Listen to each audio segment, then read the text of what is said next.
शरणं गच्छामि धम्मं शरणं गच्छामि संघं शरणं गच्छामि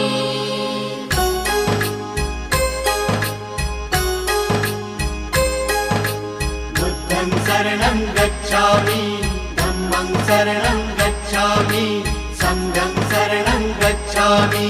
त्यागमूर्ती तू शांत चित्त तू योग रूप संसारी दया प्रेम अन मानवतेचे प्रतीक तुझी ईश्वरी सिद्धमूर्ती सिद्धार्थ गौतम सकलांचा स्वामी